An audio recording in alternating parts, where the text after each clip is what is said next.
Olá, meu nome é Naime Silva, tenho 49 anos e vou contar um pouquinho para vocês a história, a minha biografia. Então, eu venho de uma família humilde, né? Meu pai é metalúrgico, a minha mãe foi gerente de uma rede de supermercados. Minha mãe, na verdade, nasceu no Crato, ela é cearense, meu pai é mineiro. Os dois se encontraram aqui em São Paulo, né? Depois de uma história bem triste de ambos. E aí eles foram morar no Primavera, que é lá na Capela do Socorro. E foi lá que eu nasci e lá que começou a minha história. Nasci numa casa tão pobre que não era chão de terra batido, né? Aí eles conseguiram comprar um terreninho num bairro que se chama Vila São José, que é depois do Grajaú. E num lugar bem pequeno que se chama Jardim Alpino.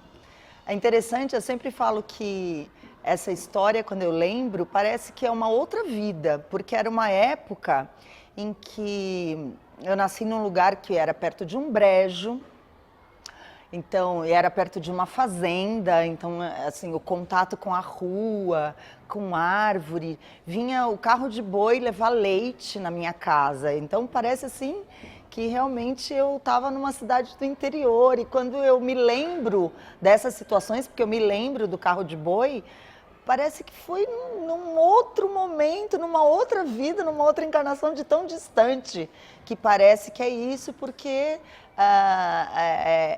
num século onde ainda o impacto das novas tecnologias que a gente vive hoje ainda não existia, né? Então, meu pai, sempre teve uma pegada de agricultor também. O terreno que ele conseguiu comprar, e tinha uma casinha bem humilde no fundo, mas o terreno que era enorme, ele plantou mais de 14 árvores, então eu fui uma criança que subia em árvore, né, que brincava com meninos e meninas na rua, que tinha esse trânsito muito à vontade, né? Nasci em 1967, num período da ditadura militar no Brasil. E nesse lugar onde, apesar da ditadura, a gente tinha toda essa liberdade de brincar na rua. Mas, como não podia deixar de ser, também vi minha mãe brigar na porta da escola. Fui uma criança de escola pública a vida inteira, escola estadual. Mas vi minha mãe brigar na porta, dormir na fila para garantir uma vaga para eu entrar na escola pública. Entrei então desde o primeiro ano, já com 8 anos, porque eu faço aniversário em maio. E naquela época, naquela região, não tinha pré-escola, apesar de já existir os parques infantis, não existia parque infantil perto da minha casa. Então, por fazer aniversário em maio, eu não consegui entrar na escola em fevereiro porque eu tinha 6 anos. Então, eu só consegui entrar com 7 anos já para completar 8 anos em maio. Então, praticamente com 8 anos. Eu sempre lembro com muito terror dessa época, porque eu via... O meu pai não tinha um engajamento político muito forte, partidário, mas ele tinha muitos amigos que tinham esse engajamento, e eu via o meu pai muito preocupado, porque esses amigos começaram a sumir naquela época. A escola também me aterrorizava muito, porque era uma escola extremamente repressora.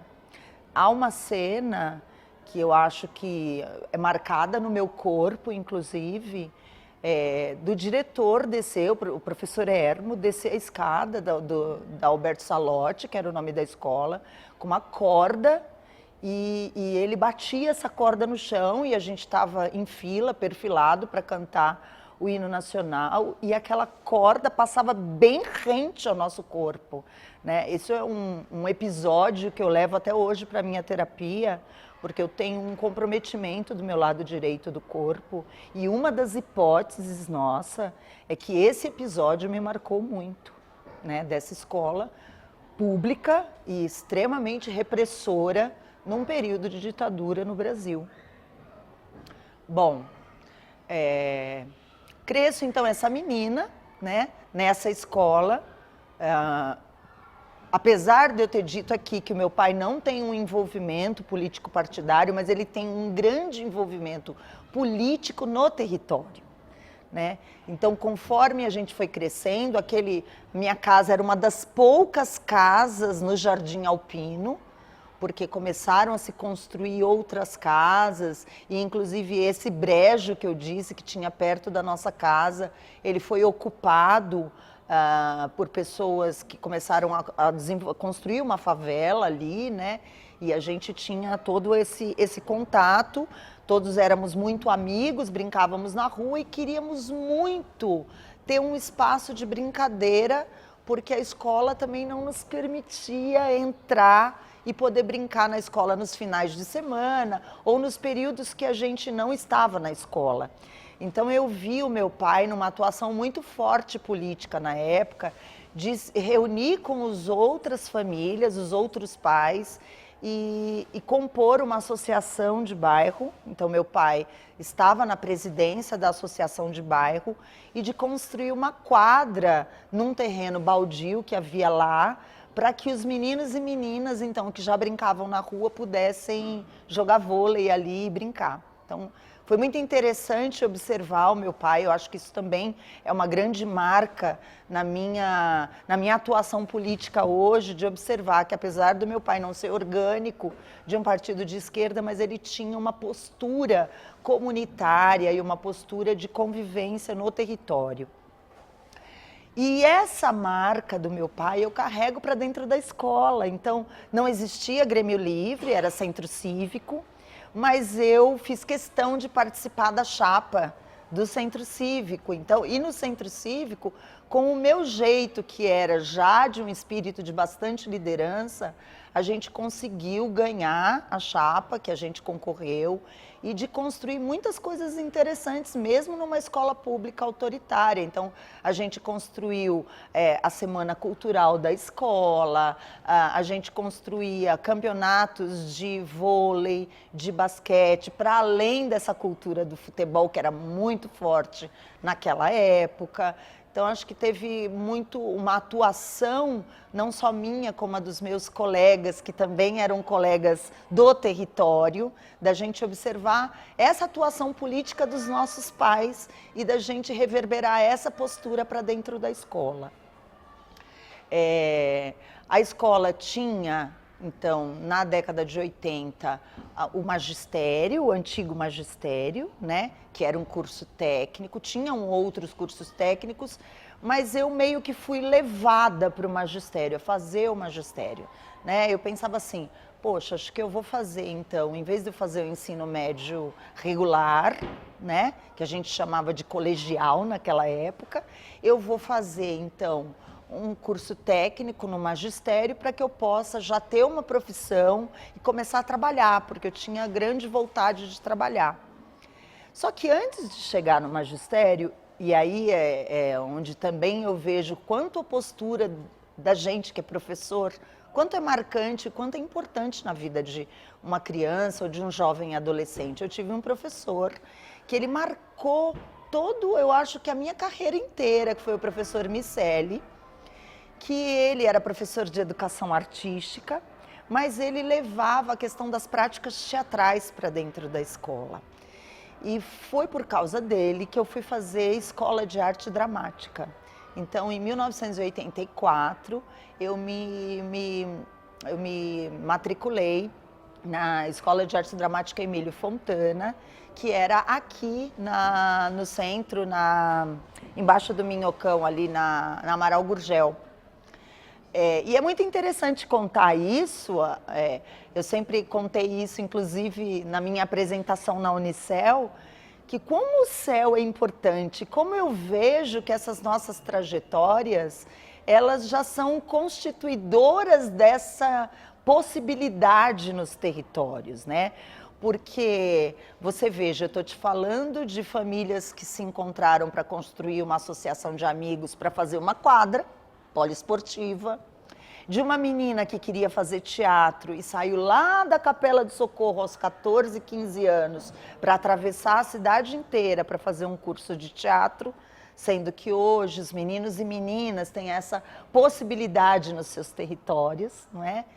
E aí eu atravesso a cidade muito menina ainda para poder fazer esse curso, que então eu fiquei de 84 até 1991, eu fiquei estudando e construindo essa possibilidade na minha carreira profissional, e que eu te digo, eu não tinha um desejo de ser uma artista de televisão. Eu já compreendia que o teatro era uma possibilidade de uma ferramenta política e social, né? Então, toda a minha trajetória no curso de arte dramática e na minha atuação teatral sempre foi um teatro mambembe, sempre foi levando teatro para outras cidades do interior, sempre foi utilizando o teatro também no meu estudo do magistério como possibilidade de emancipação das pessoas, né? A gente fazia teatro de rua, fizemos várias performances na Avenida Paulista já naquela época. Então a gente já tinha, o meu grupo que se chamava Acorda Alice, já tínhamos essa consciência, vamos dizer assim, de que o teatro era uma ferramenta importante política. Eu digo que o teatro ele foi um grande disparador, e eu consigo ver isso hoje, para eu construir o meu pensamento de educação integral, para eu construir uma possibilidade de trabalho em projetos na educação, porque o teatro ele é pai e mãe de todas as artes, e ele força você a pensar de maneira integral. Porque quando você faz um espetáculo de teatro, desde o trabalho de mesa, que a gente chama, que é um trabalho de leitura de texto e de pesquisa daquela história da qual você vai encenar, você passa por todas as linguagens e você faz uma pesquisa profunda sobre aquele contexto histórico, aquele personagem, você contrasta com a sua vida, você tem um processo empático porque você tem que sair da possibilidade da sua história de vida para viver uma outra história de vida. Então, o teatro, ele me fez pensar de uma forma integral, ele me fez pensar, compreender o que é um trabalho em projeto. Paralelo ao teatro, então, eu continuei fazendo teatro e fui estudar o magistério e me formei em 1986. Então, quando eu me formei no magistério, eu já tinha essa formação em teatro acontecendo dentro de mim e cruzando as ferramentas. Então, eu estou falando isso para até a gente compreender, porque é algo que eu já tenho visto e revisto muito na minha trajetória e na minha psicoterapia, do como as coisas elas foram se agregando dentro de mim, né? Então, eu começo então a agregar um pensamento da educação sem colocá-lo numa caixinha, então não é a caixinha do teatro e a caixinha da educação. Eu sempre tentava levar os conhecimentos que eu estava aprendendo na educação para o teatro, e do teatro para a educação. De que forma? Se eu ia fazer um espetáculo infantil, eu contava para meu grupo, minha companhia de teatro, qual era o pensamento das crianças, como que a gente poderia ganhar uma plateia de crianças, né? E ao mesmo tempo eu levava essas ferramentas para dentro da escola. Então, esse pensamento integral ele já começa a se constituir aí. Eu comecei a trabalhar com a educação no Estado, então eu era professora ACT, que era admitida por caráter temporário, né? Entrei em 1986 no Estado, e foi muito difícil para mim, porque novamente eu tive que me reencontrar com aquela escola repressora, né? Aquela da minha infância, em 86, um ano depois da abertura no Brasil, né? A gente estava ali na efervescência de uma Constituição em 88, não é? Foi quando eu me encontrei também com a possibilidade de entrar no movimento de estudantes secundaristas. Então, toda aquela efervescência política, ela pairava, né, nessa atmosfera era, e que eu estava muito imbuída dessa coisa do teatro, o teatro do oprimido, do Augusto Boal, né? A questão do Paulo Freire, a questão dos movimentos sociais, né? As creches tinham acabado com o movimento feminista de também se legitimar no Brasil como uma política pública. Então, eram vários movimentos acontecendo e eu me via imbuída aí de todos esses movimentos e num reencontro com uma escola pública ainda absolutamente autoritária, que era a escola do Estado, né? Então, e que eu via nas posturas das minhas colegas, então já colegas professoras, né, de rezar nos pátios, os pátios lotados, as crianças todas perfiladas novamente em fila, as professoras rezando, as professoras não mais com uma corda como o professor Hermo, mas com aquelas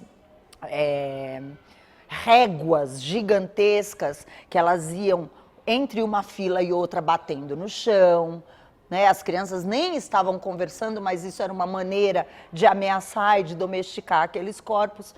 E isso me apavorava, porque eu sabia o que é que eu tinha vivido de terror na minha infância. E era tudo que eu não queria, né? Então, quando eu chego nessa escola, eu já imediatamente tomei para mim... existia um grande preconceito, porque eu era muito mais jovem do que elas, eu era uma menina, né? Recém-formada no magistério do teatro, então já diferenciada, né? Já alternativa, essa maluca, a louquinha, né? A menina louquinha, você não sabe nada da vida, era isso que eu ouvia na sala dos professores. Você é muito jovem, por isso que você é tão espirituosa. Você é muito jovem, por isso você é tão cheia de vida. Passado 10, 20 anos, eu quero ver se você vai continuar com essa espirituosidade toda. Você vai perder isso. Então, todas essas narrativas eu ia ouvindo e aí eu sugeri mesmo. Tinha ainda aquela coisa da classe forte, média, fraca, né, dentro da escola, e dentro da própria sala tinham as fileiras dos fortes, médios e fracos, e aí eu sugeri uma coisa, eu disse assim, olha, vocês não querem ficar com todos os fortes, vocês me dão todos os fracos. Foi uma maneira de eu ser bem aceita pelo grupo, e de eu já me colocar um grande desafio, porque como eu não acreditava em forte, médio e fraco, então eu disse, bobagem, né? Eu vou ficar com os repetentes, né? Porque a fileira dos fracos era a fileira dos repetentes, os meninos que eram mais indisciplinados, que davam mais trabalho, e aí eu monto o trabalho que eu acredito, né? Naquela época, em 87, eu entrei no primeiro ano da psicologia, que foi uma escolha também meio aleatória, como foi o magistério, eu achei que era, né? Eu achei que era aleatório. Porque, na verdade, eu queria fazer arte cênica e eu tentei vestibular na Universidade de São Paulo, na ECA, não consegui. Tentei passar pelo teste da EAD, também dentro da Universidade de São Paulo, não consegui. E aí o que me restou realmente foi a universidade privada e eu fui para a Unip e consegui, na primeira vez, entrar no vestibular da Unip em psicologia. Então, na psicologia, eu me deparei com a Emília Ferreiro. Poxa vida, né? Já estava estudando Piaget, me deparei com a Emília Ferreiro, e aí eu falei, é agora, né?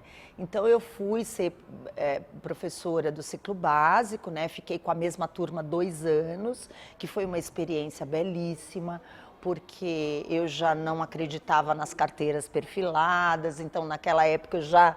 sem carteira, vamos sentar no chão, vamos fazer um círculo, vamos inserir as várias linguagens. Então foi quando eu trouxe essa possibilidade da ferramenta teatral para trabalhar com essas crianças.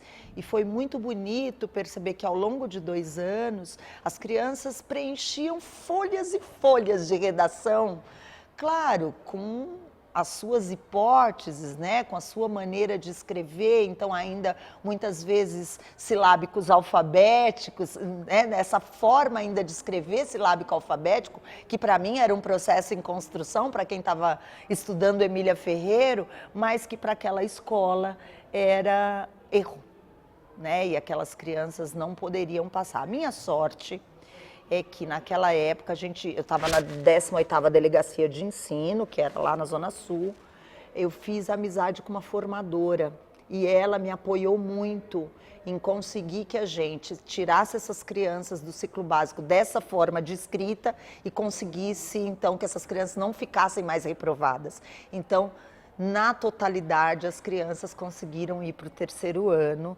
já com essa maneira de escrita, que para nós não era uma maneira, elas estavam em plena construção. E aí, no ano seguinte, eu sou convidada, então, a ser professor coordenador, né? Então, eu pego um quarto ano e aí eu começo a trabalhar esse quarto ano também nessa possibilidade e aí me deparo com uma questão curricular. Porque naquela época, lá na Escola Estadual Itiro Muto, que é ali do lado do Sesc Campestre, do Sesc lá no Jardim Primavera, eu me deparo com essa possibilidade curricular, que as pessoas chamavam de grade curricular, mas que elas não obedeciam à grade curricular. Então, assim, era português e matemática, se sobrasse tempo, as outras disciplinas, e educação física jamais. E eu falei, não, eu vou seguir a grade.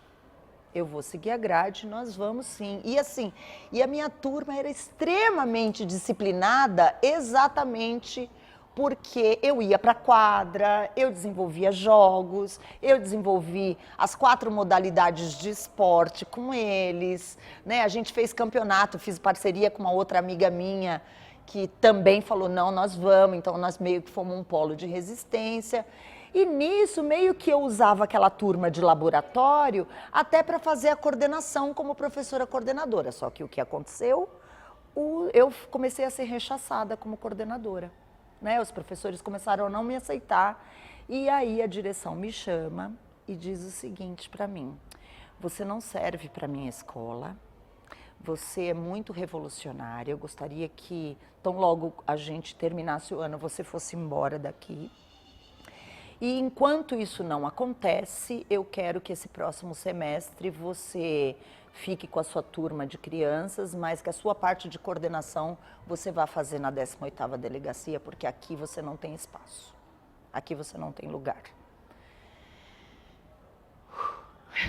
Então aí eu fui, aí foi legal também, porque eu comecei a ter um outro olhar de território, então eu era responsável, eu virei formadora, né? Era responsável por 10 escolas, então os professores se reuniam e aí eu ia dar formação. Ótimo. Bom, paralelo a isso, eu estava fazendo teatro e psicologia, e aí eu comecei a surtar, porque assim, eu já não dormia mais. Né? Eu tinha que planejar minhas aulas, tinha que planejar a formação, tinha que dar conta do meu grupo de teatro e tinha a psicologia, né, que eu tinha iniciado. Então eu tive que abrir mão, e aí abri mão do teatro, que foi uma coisa extremamente dolorosa para mim, porque eu já tinha noção de que era a minha base de sustentação da minha formação, era o teatro. Muito bem. Fui para terapia por causa disso. A minha primeira terapeuta disse assim: se você tivesse vindo antes para terapia, você não teria largado o teatro, você não teria feito era psicologia, você teria seguido o caminho do teatro. Mas a nossa trajetória é o que é e não o que a gente idealiza, né? Então tá bom, então eu continuei a trabalhar, a estudar psicologia e trabalhar na educação. E aí, em 1991, eu resolvo que eu vou prestar o concurso para a prefeitura, porque eu falei, não, eu não vou realmente querer continuar nessa escola. Eu passo no concurso, sou chamada e já sou nomeada em dezembro de 91, então no governo Erundina. E aí eu escolho ir trabalhar com educação infantil, né? Então é onde começa a minha trajetória na infância, que é a minha grande marca hoje, né? Lá, então, no Jardim São Bernardo, vou trabalhar na primeira escola, me deparo com Maria Alice Campanha, beijo, Eunice, porque você foi muito importante na minha vida. Foi ela que me ensinou, então, quem era Vygotsky, que eu não conhecia, porque até então eu tinha quem? Eu tinha o Piaget e a Emília Ferreiro, né? Que eram os meus grandes mestres, o que me fez compreender a epistemologia do conhecimento e a construção do conhecimento no ser humano. E aí eu começo a pirar, porque, caramba, o Vygotsky, ele diverge em muitas questões com o Piaget, e que bacana esse terreno das contradições dentro da gente, porque a gente gente percebe que o mundo não é só, nem só cor-de-rosa, nem só azul, ele pode ter todas as cores, e a gente precisa também a compor essas contradições dentro da gente e a compreender o que é o mundo, que ele é muito maior do que está numa caixinha, né? Então, a Eunice foi uma pessoa muito importante para mim, ela foi a minha formadora na época da Irundina, e foi muito importante. E ela, junto com uma outra colega, me levaram, então, quando acabou o governo Irundina, em 1992, porque a gente ficou meio órfão, né? A gente tinha muita formação naquela época, né? A gente tinha muito grupo de formação, e os grupos iam para dentro da escola, o que era muito legal, porque não era o professor sair da escola e ir para a formação. Os formadores iam para dentro das escolas, né? Então isso era muito perto, isso era muito problematizado ali na nossa prática viva e dinâmica do cotidiano. E aí essas mulheres me convidam para compor um grupo de pesquisa na Universidade de São Paulo. Então eu fui compor com o professor Manuel Oriosvaldo de Moura, que era um grupo que se chamava OPM, que era Oficina Pedagógica de Matemática, que depois mudou o nome, mas nessa época era assim, e que eu fiquei lá, então, até 1994, e que foi muito importante para mim, muito importante, porque lá eu me encontrei com outras profissionais da educação infantil de EMEI, da Prefeitura de São Paulo, e das creches da Secretaria do Menor naquela época. E que aí, nossa, creche é muito legal, porque é bebê, porque é outra relação. Comecei a pensar nisso, falei, nossa, talvez um dia, né, quem sabe, muito bem. Em 1992, eu também tenho uma outra marco na minha vida, eu me formo como psicóloga. E aí, de novo, eu me deparo com a questão do território, porque eu trabalhava lá na Zona Sul, então na Capela, e aí eu fui convidada a compor uma equipe numa comunidade eclesial de base, para trabalhar, compor um núcleo de desenvolvimento humano que era na concepção da psicologia comunitária. Então, lá nesse núcleo, era num CJ, atrás da igreja, então a gente fazia várias prestações de serviço à comunidade. A gente fazia atendimento à família, atendimento a crianças, atendimento a idosos, atendimento a casal, orientação de amamentação. E aí a gente começou a mapear o território, porque se vocês se recordarem historicamente, 1994, na década de 90, ali no início, foi quando chega a epidemia de AIDS no Brasil, né? Ela já tinha chegado em 82 na América, nos Estados Unidos, mas os casos que começaram a se alastrar no Brasil, e principalmente na cidade de São Paulo, foi no início da década de 90, que a gente chama os anos de emergência da AIDS. E aí, como psicóloga, eu tinha um grupo de psicólogos nesse lugar, no Núcleo de Desenvolvimento Humano, nós começamos a mapear ali a região do Guarapiranga, porque ali nós tínhamos muitas travestis, e nós tínhamos muitas prostitutas, e corria a boca pequena que tinha alguns usuários de cocaína injetável. E a nós nos interessava mapear essa população para a gente compreender qual era a via de transmissão da epidemia, como é que a epidemia estava ganhando proporção naquela época. Então foi muito interessante, assim, e eu me sinto muito honrada de ter sido uma das pessoas que compõem essa história do combate à AIDS na cidade de São Paulo, já no início da década de 90. O que acontece? Esse trabalho do Núcleo de Desenvolvimento, ele começa a ganhar uma proporção tão grande e a gente começa a aumentar o número de pessoas que a gente estava atendendo. Então, assim, a gente começou com 150 pessoas, fomos para 200, fomos para 300, chegamos a 700 pessoas mês. E era um espaço pequeno até que a gente atendia, né? Mas conforme a gente foi mapeando o território, trazendo as pessoas, pisando a favela, né? E ia trazendo, o padre da igreja disse assim, olha, vocês estão com mais pessoas atendendo do que pessoas que eu estou recebendo na minha missa. Eu acho que a gente precisa fazer uma parceria. Eu falei, olha, eu lamento muito, mas eu não o meu trabalho ele é laico. né? Eu trabalho para a ciência, eu não trabalho para a sua igreja, eu trabalho para as pessoas do território.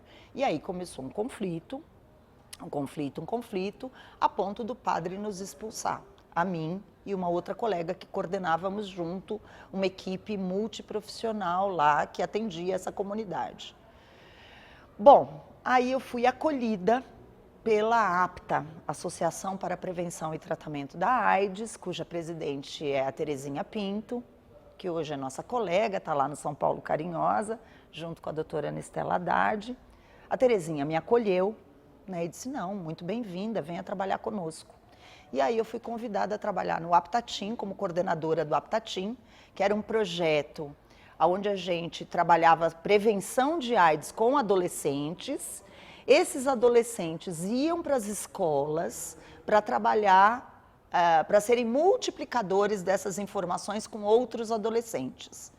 Então a gente correu algumas escolas estaduais, principalmente escolas de ensino médio, para poder fazer esse trabalho.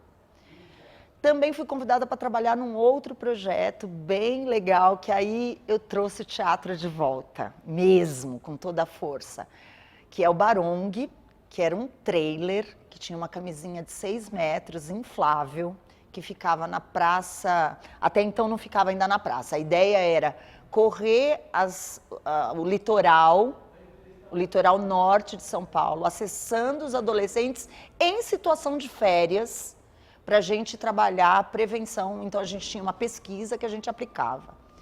E aí, assim, passei minhas férias inteiras de janeiro trabalhando, né, nesse projeto com prevenção com adolescente e, quando voltei das férias, trabalhando no Aptatim. E o Barong volta e a gente então faz um novo desenho para o Barong, que é de trabalho de prevenção em praça pública. Então a gente começa a trabalhar na frente do Teatro Municipal, a Praça Ramos de Azevedo, onde a gente tinha um trailer que tinha um maior equipamento, tinha uma televisão, uma tela gigante, que a gente transmitia vídeos, pequenos curtas, para as pessoas que estavam passando na praça, e fazia oficinas de sexo seguro, e eu fazia entrevista com essas pessoas, né, de como elas, qual era o padrão de uso de preservativo delas ou não. Eu fazia uma coisa meio de rádio, porque eu dava informações para as pessoas de como estava a epidemia do mundo, que se a gente não começasse a usar das estratégias de prevenção, o quanto essa epidemia ia crescer, o quanto isso ia onerar os cofres públicos, o governo brasileiro, que nós tínhamos a intenção de começar a distribuir os antirretrovirais, mas que o Brasil ainda não tinha dinheiro até então naquela época, e que a gente precisava então se prevenir para conseguir dar conta das pessoas que já estavam doentes, né? Então, era todo um trabalho de informação, de reflexão, de prática mesmo, porque a gente fazia as oficinas com as pessoas, ensinava a colocar a camisinha com a boca, a gente tinha os protótipos de pênis e vagina, ensinava a colocar os preservativos. E aí, em 98, vem o preservativo condom feminino, né, que é um preservativo feminino, e aí eu faço então o lançamento desse preservativo feminino de Carmen Miranda.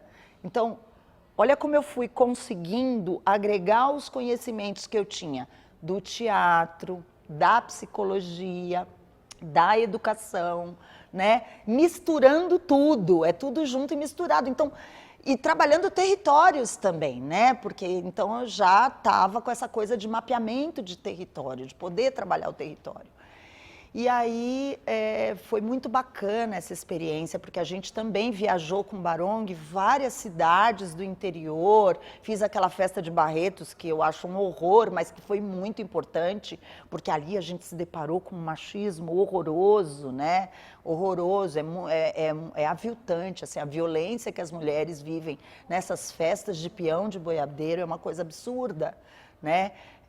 E a gente foi mesmo assim lá, não, vamos lá, fazíamos também as estradas, os caminhoneiros, que foi muito bacana essa experiência com caminhoneiros, porque ao mesmo tempo que eles são sim machistas, mas eles eram mais abertos até a acolher as informações do que as mulheres. É interessante isso, porque a gente fazia as oficinas com eles e eu nunca fui desrespeitada por um caminhoneiro. Nunca. Fui lá nessas festas de peão, fui desrespeitada, sim. Né? Mas com os caminhoneiros a gente nunca foi desrespeitada. Então, era muito bacana a maneira como a gente conseguia desenvolver tanto a prevenção, quanto o mapeamento, até porque tinha gente que nunca tinha feito teste, a gente conseguia encaminhar para teste, conseguia descobrir alguns soropositivos, né? Então, e de contribuir para tudo que a gente construiu em termos de prevenção e remediação da epidemia no Brasil, né? Bom, claro que acabei me envolvendo com a militância de AIDS, impossível também não se envolver com a militância LGBT, né, porque elas são muito misturadas também na história dos movimentos sociais no Brasil. A militância de AIDS e a militância LGBT é muito misturada. E vem se somar também a militância dos usuários de drogas, que foi quando, em 1998, eu saio da APTA, e sou convidada para ir trabalhar no Centro de Convivência Edley. Mas eu tenho que fazer um stop, porque paralelo a isso, eu prestei o concurso como diretora de equipamento social, né? Que era um concurso, primeiro concurso, isso é muito importante de contar, porque foi o primeiro concurso na história das creches para gestor. Porque até então, o que era o gestor de creche? Ele era um cara que era um curral eleitoral. Quem estava no governo, né, era um cargo em comissão que ficava lá, né, e que tinha que seguir a minha política. E aí houve toda uma luta, né, no governo do Paulo Maluf, que foi em 1996, para que esse concurso fosse legitimado. A gente prestou o concurso, nós éramos 15 mil concursados e ele não chamou. Então, em 1999, veja bem, nós prestamos em 96 esse concurso, que poderia ser o psicólogo, assistente social ou pedagogo, e poderia trabalhar ou em creche ou em centro de convivência.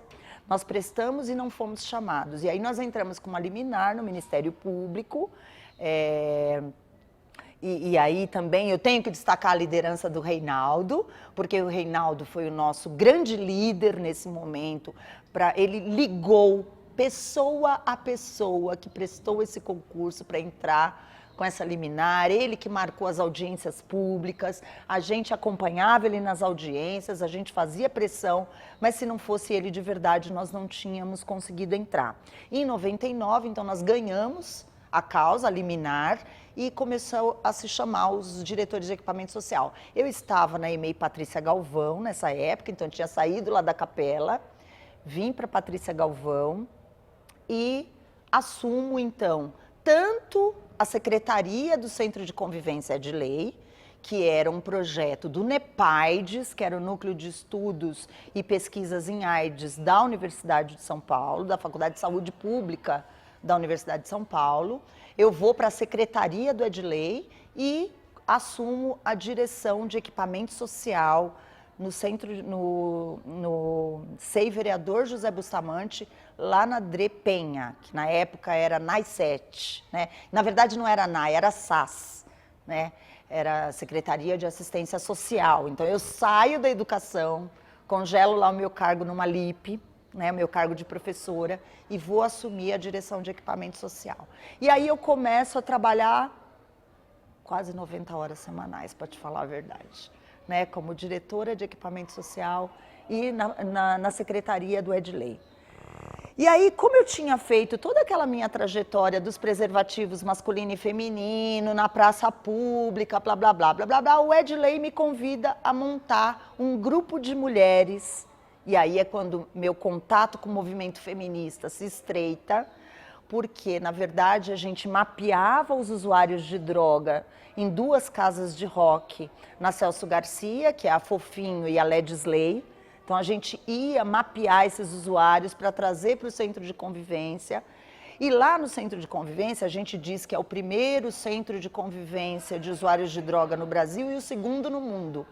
Ele foi inspirado no EGO, que foi o primeiro centro de convivência do mundo, na perspectiva da redução de danos, e não na perspectiva do Just Say No, que é a política estadunidense, né, que é o diga não às drogas. Então, nessa política da redução de danos, a gente não diz para você não use drogas, mas a gente te convida a nos contar qual é o seu padrão de uso de drogas e como você pode lançar mão de algumas estratégias de saúde, aonde você não se coloque nem em risco social e nem em risco à sua saúde.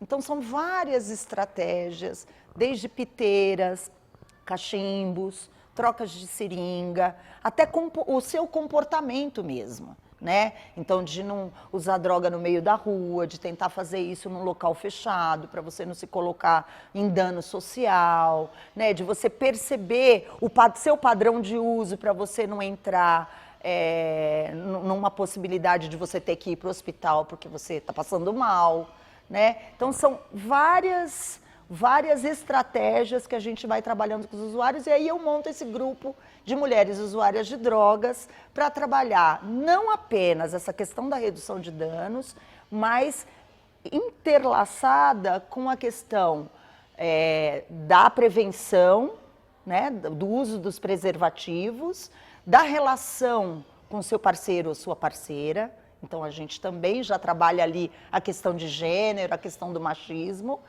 que está totalmente relacionada ao dano social também ou não, e também da saúde reprodutiva, né, do seu direito reprodutivo e dos métodos de anticoncepcional que você pode usar, os vários métodos e qual o melhor para você. Enfim, era um grupo muito interessante, o grupo de mulheres é de lei.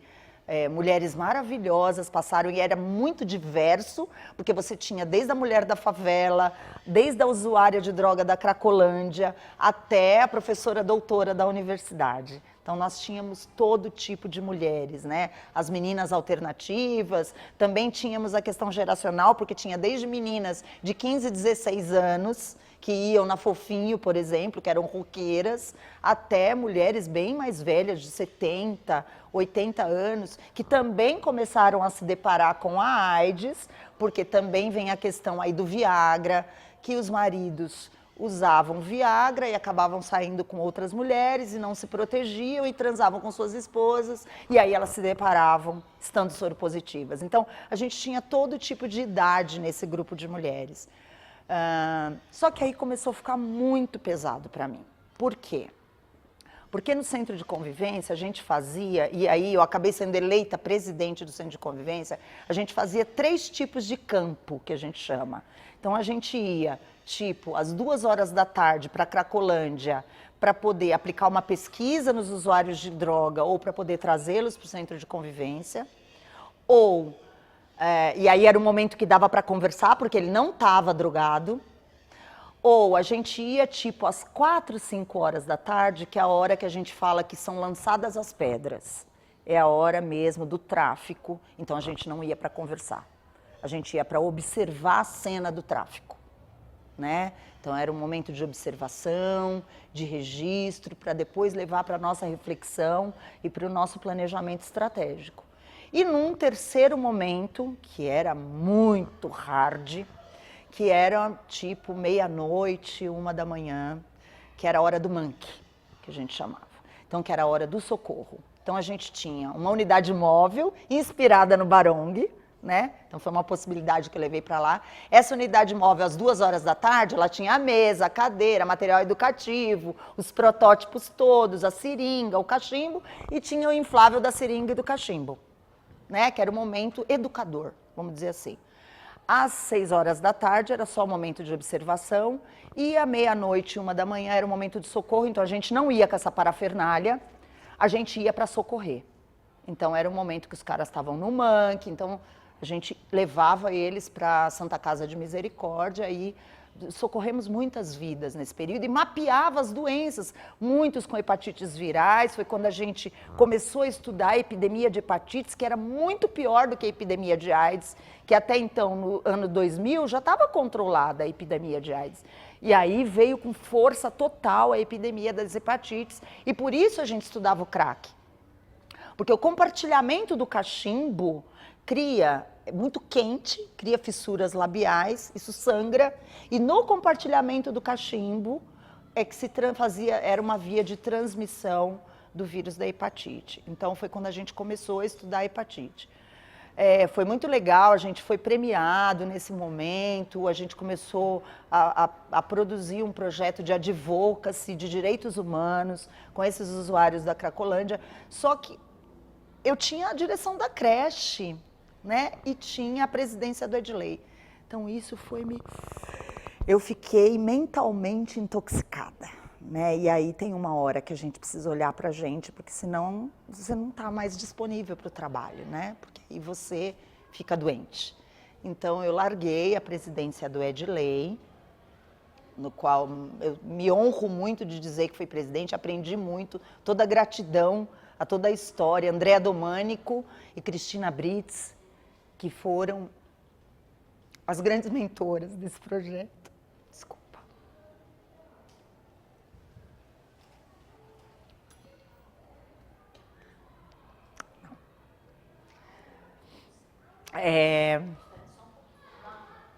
Toda a minha gratidão por tamanho aprendizado, né? Eu tive a honra de montar a maior biblioteca de Paulo Freire nessa instituição, que nós tínhamos um grupo de estudo com o povo da rua. Não era fácil entrar com um usuário desse, passando muito mal dentro da Santa Casa e dizer assim, e eles diziam, não, ele não tem endereço. Eu dizia, ele tem endereço, 24 de maio, que era o endereço da sede da nossa instituição. Ele tem endereço, né?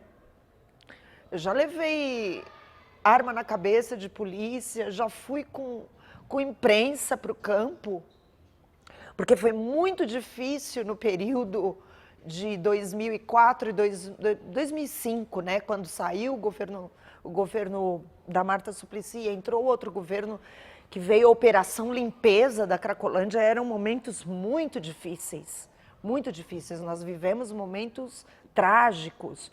Então, eu fiz um acordo com alguns jornalistas, o Cazé, que foi um grande amigo da MTV, ele ia com a gente para o campo. Tenho amigos da época, da Folha de São Paulo, do Estado de São Paulo, que me acompanharam. Fernanda Mena, te amo, Fernanda, me acompanhou muitas vezes, porque era um jeito da gente se proteger quando a gente estava com jornalistas. Então, foram períodos muito difíceis e que eu realmente tive que abandonar esse trabalho, porque ele estava me consumindo, né? Bom, mas eu fiquei de 99 a 2008 na direção da creche. Hoje eu sei que talvez se eu tivesse pedido remoção, eu teria continuado como diretora, mas naquele momento eu estava tão tomada por todo esse trabalho, tão intoxicada, talvez, com a Cracolândia, que eu não consegui pensar. Eu disse, eu não quero mais gestão. Eu estou sufocada de gestão. Eu quero voltar a ser professora, né? E aí eu exonerei um cargo efetivo, prestei um novo concurso e voltei a ser professora. E fui para a EMEI Gabriel Prestes. Nesse período, como eu puxei totalmente o freio de mão e falei, eu não quero mais trabalhar tudo isso, eu quero trabalhar menos, eu quero estudar mais, né? E nisso eu continuava lá na USP. Tem também essa história minha com a USP, que é importante, depois você vai ver por quê. Porque aí eu saí do grupo do professor Manuel Oswaldo de Moura e entrei no grupo da professora Mônica Pinaza e da professora Tizuko Morshida, que são contextos integrados de educação infantil, que foi da época do governo Marta, que a minha chefa era a Vânia Lage, e ela fez uma parceria com a USP, e aí os gestores entraram nesse grupo. Então a Mônica fez um grupo de supervisor, coordenadores e diretores, de EMEIs e de SEIs, e que esse grupo perdura até hoje, ou seja, eu estou há 14 anos com a Mônica Pinaza, e essa é uma outra história bem interessante.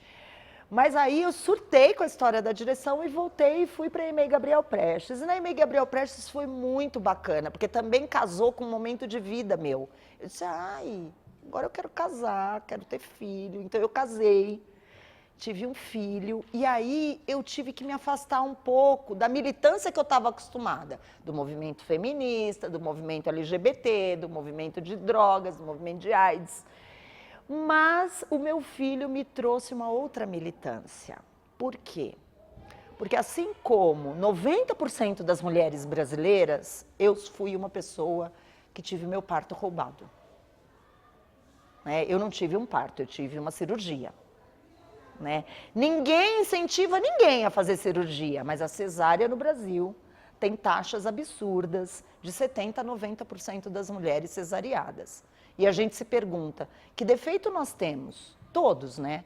Ou nós somos gordas demais, ou nós somos magras demais, ou nós somos velhas demais, ou nós somos jovens demais, ou é porque é o cordão, ou é porque não dilatou, ou é porque isso, porque aquilo. São 200 evidências científicas que a doutora Melânia Amorim derrubou nesses anos, na última década, na militância pelo parto humanizado e pelo aleitamento materno.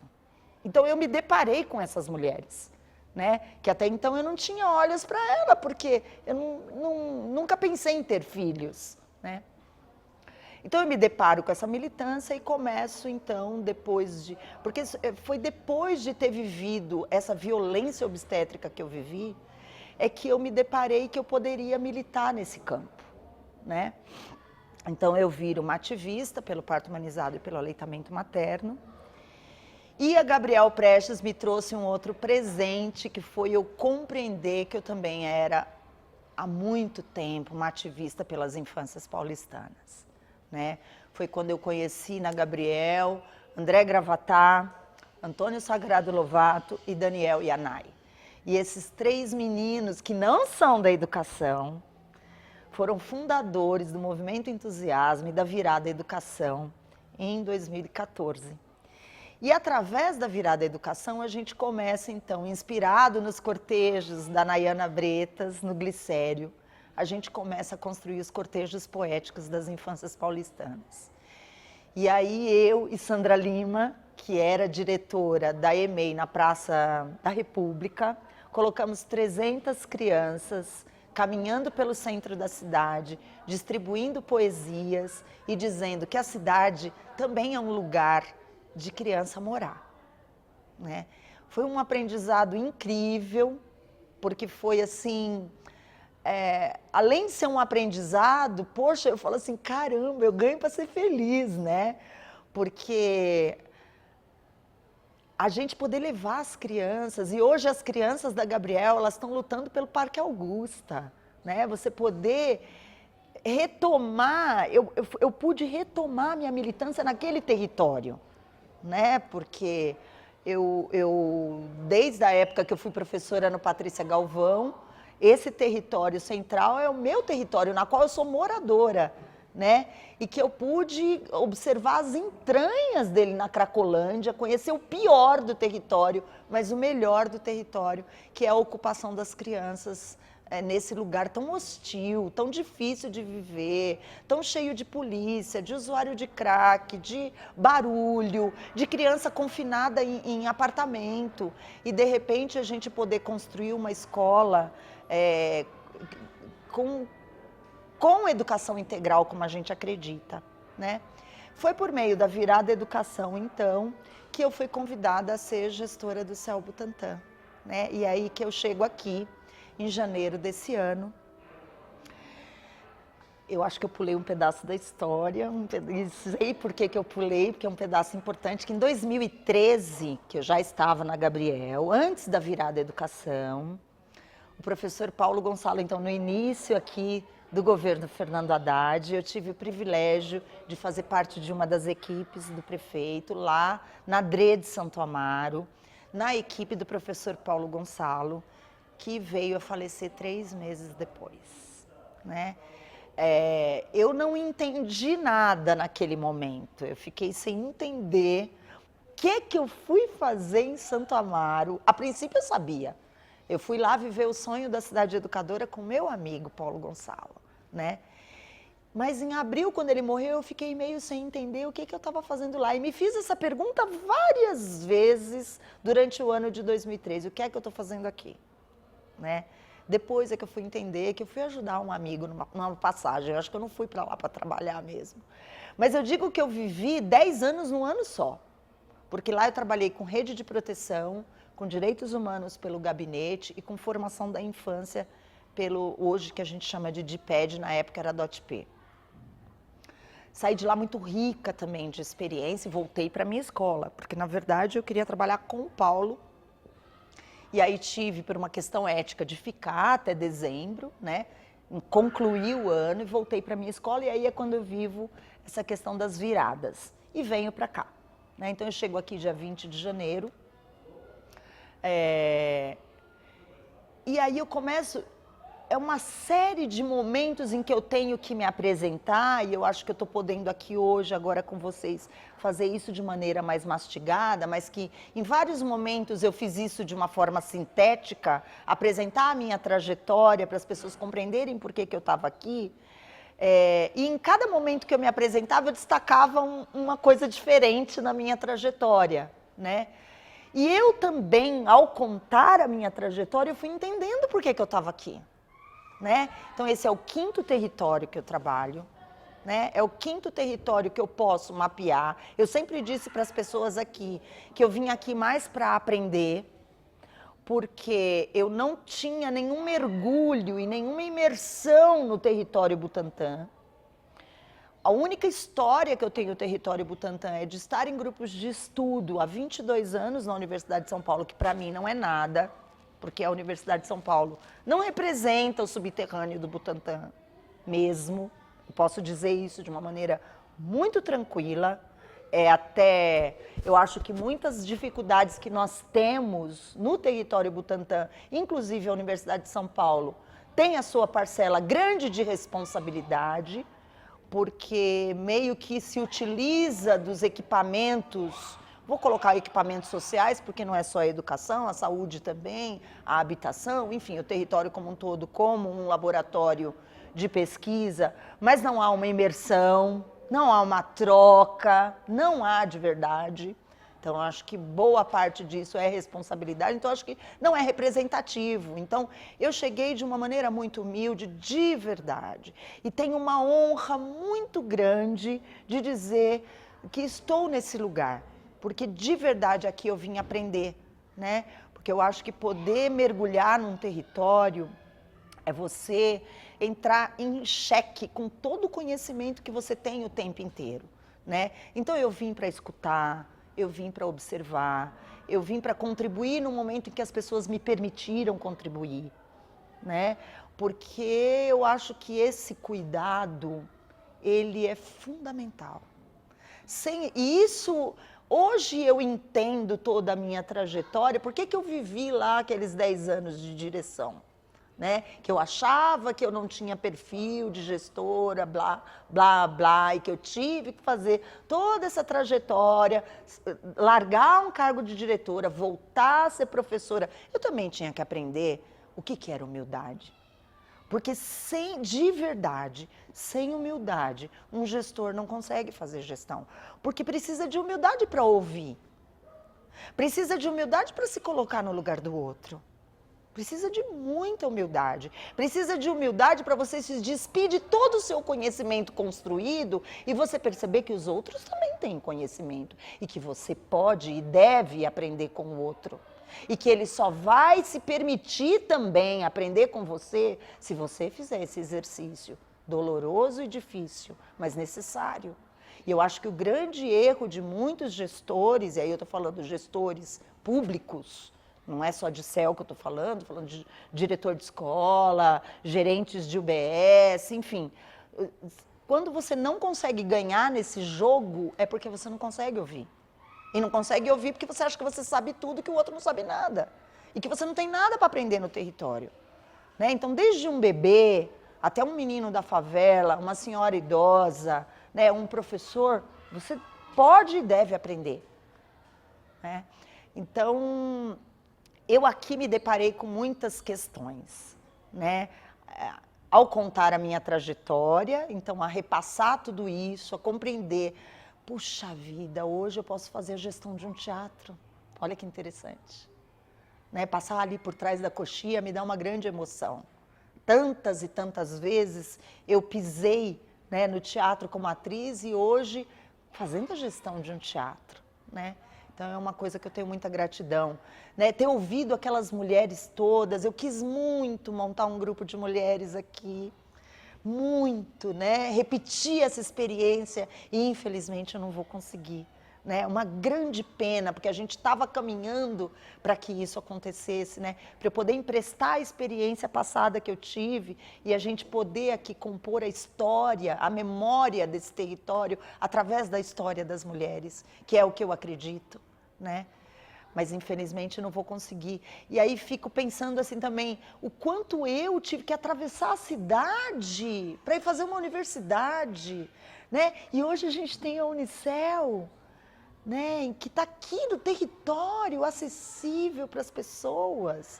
Né? Então, o quanto, mesmo sem diretamente ter lutado por esse lugar, ter composto esse programa da Unicel, o quanto eu estou nele também, enquanto pessoa dessa cidade, né? Enquanto pessoa que lutou muito, que pisou muito barro e que, nossa, muito sangue, suor e lágrimas de verdade, para lutar por muitas políticas públicas e muitos movimentos sociais, né? Tanto da saúde, quanto da educação, quanto da assistência e nos movimentos sociais, né? Então eu entendo hoje, porque eu estou aqui, de verdade eu sou muito grata. E sempre digo, hoje eu estava conversando com a Adriana, nossa coordenadora da Unicel, e ela disse para mim algo que eu acredito, que eu sempre digo para todo mundo, depois de uma experiência dessa, a gente não volta a mesma coisa para a escola, a gente volta muito melhor. Né? A gente volta com muitas possibilidades, né? E voltar para o chão da escola é uma coisa muito rica, porque eu acho que lá a gente dá o nosso melhor, de verdade. Né? É lá que a gente consegue construir com esses meninos e meninas essa possibilidade da educação integral e com essas famílias destacar essas mulheres também e conseguir fazer esse trabalho tão importante da cidade educadora. Eu vou pegar emprestado um pouco a última publicação da nossa filósofa capixaba, a Viviane Mosé. Ela escreveu um livro que se chama Educação e os Desafios Contemporâneos. E ela diz o seguinte, que a gente tem uma sensação coletiva que nós estamos vivendo um grande caos, que tudo ruiu, está tudo no chão. E que aí ela diz, mas que bom que está tudo no chão, que bom que tudo ruiu. A possibilidade da crise é uma alegria, ela fala. E por que é uma alegria? Porque quando está tudo no chão, é a possibilidade da gente construir as coisas novas. Né, a possibilidade da gente vir com as coisas novas. Eu não acredito, a não ser que esse pensamento obscuro, ele vá às vias de fato numa ditadura militar, é a única maneira de impedir que a gente construa as nossas políticas. Não existe outra possibilidade. Se não for com a arma na nossa cabeça, não vai existir outra possibilidade. Não há. Porque eu penso, inclusive, que nós que temos um pensamento humanista, a gente já construiu tantas possibilidades alinhadas, inclusive com as tecnologias, que é o que a gente está fazendo aqui agora, que é impossível um retrocesso. O retrocesso, ele se avizinha, ele vai nos dar trabalho, mas nós não vamos arregar. Né? Não vamos por vários motivos. Não vamos porque já aprendemos que todas as possibilidades de resistência e luta, elas são possíveis. Que não só aquela possibilidade sindical, ou de sair levantando bandeira, ou de fazer uma assembleia. Não são só esses mecanismos que nós temos hoje. Nós já aprendemos na nossa trajetória que a poesia, a arte, a cultura, a documentação, o filme, o cinema, né? Essa maneira de registrar, as tecnologias, elas estão a nosso favor, elas não são contra nós. Então, a não ser que seja com uma arma na cabeça, cortando a internet, não vai rolar, não tem como. Né? E mesmo quem ainda não conseguiu, porque acesso à informação todo mundo tem, mesmo quem está dentro da favela. O que falta muitas vezes é a oportunidade de fazer uma reflexão sobre o acesso daquilo que nós temos. Né? para poder a gente sair de um momento de massificação das mídias. Então a gente precisa de espaços onde a gente possa refletir sobre a informação que a gente está recebendo. Mas acesso à informação todo mundo tem. E eu penso que esse é um momento de articulação que a gente tem. Então, a partir do momento em que a gente volta para as nossas escolas, e estar no chão da escola é uma alegria de verdade, porque é a oportunidade da gente estar na base fazendo essa reflexão com as pessoas, né? Se a gente pensar que de todas as políticas públicas, como diz o professor Brás, tudo passa pela educação. É impossível. O hospital não está todo dia com a família. Não é? A saúde não está todo dia com a família. Quem está todo dia com a família, com as famílias dessa cidade, somos nós, na escola. Né? E essa oportunidade da gente voltar para o chão da escola, rico! Nós estamos milionários de conhecimento. Milionários, trilhardários de conhecimento. Então, só botando uma arma na nossa cabeça. Pode derrubar a legislação que quiser, pode criar a ameaça que quiser, porque com a riqueza que nós construímos através da experiência, sabe, nos últimos anos, com as possibilidades de mecanismos de luta e de resistência que nós criamos, nós vamos criar um clima bem tenso e bem potente. Né? Então, desde o bebê pequeno e sua família até a universidade, eu acho que esses momentos que a gente criou e esses documentos, eles estão aí para contar a história. Então, só botando uma arma na nossa cabeça. Caso contrário, nós não vamos deixar. Nós não vamos deixar, né? Então, eu acho que a gente, ao mesmo tempo que é assustador o momento em que a gente está vivendo, eu acho que a gente não pode se deixar levar pelo medo. Porque o medo, ele nos paralisa. Ninguém está pondo uma arma na minha cabeça. Enquanto não botar uma arma na minha cabeça, eu não vou ter medo. Porque eu não preciso disso. Né? Eu acho que a nossa maior luz é o nosso conhecimento, é a nossa alegria, é a nossa capacidade de diálogo. Enquanto ninguém arrancar isso da gente, nós vamos continuar construindo um Brasil educador, um Brasil solidário, um Brasil amoroso, um Brasil que vai acabar com as desigualdades sociais. Né? Eu acredito nisso.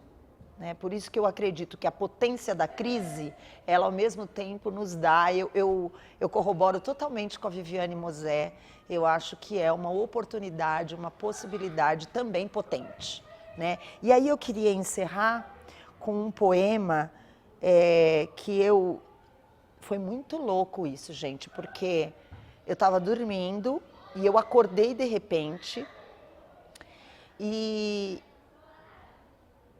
deu um pé de vento aquela madrugada, mas um pé de vento. E aí, pum, sabe como uma inspiração, assim, o poema veio e eu tive que levantar e escrever, porque senão eu ia perder tamanha inspiração. E tem a ver com a minha trajetória. Então o poema se chama Poema Eu Cidade. Nasci no frio de outono, na cidade da garoa, na terra primavera. Tive meu umbigo enterrado no alpino da capela. Vivi tantas emoções na infância e juventude, aventurando-me praticamente todos os territórios avizinhados. Explorei o centro, ganhei o mundo. E eu não parei mais. Exercitei minha veia política num casamento das infâncias pobres e miseráveis no trem da vida centro-leste, numa vila que floresciam os buritis, mas onde as tristezas, infelizmente, foram maiores que as alegrias. Nessa hora, resolvo dar um retorno sempre ao centro, buscando na profundidade a verdade da minha alma, que mora nas profundezas das entranhas do centro da cidade. Mas quando um grande irmão chama um anjo amigo, não se foge ao amor. E em lugar com o nome de santo, você acompanha o desenlace desse irmão. E aí eu percebi que eu fui não apenas me encontrar com um grande irmão, mas com toda uma comuna irmã de fé. e lá eu deixo meu coração.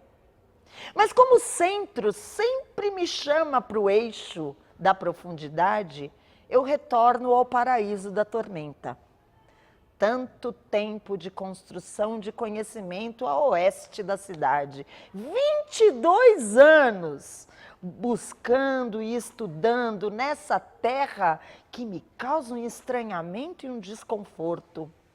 É que eu retorno a esse tempo presente. Mas esse tempo presente ainda não é suficiente para que eu me encontre. É preciso olhar para um horizonte longínquo ao norte para a busca da verdade da minha alma. É lá que está meu futuro.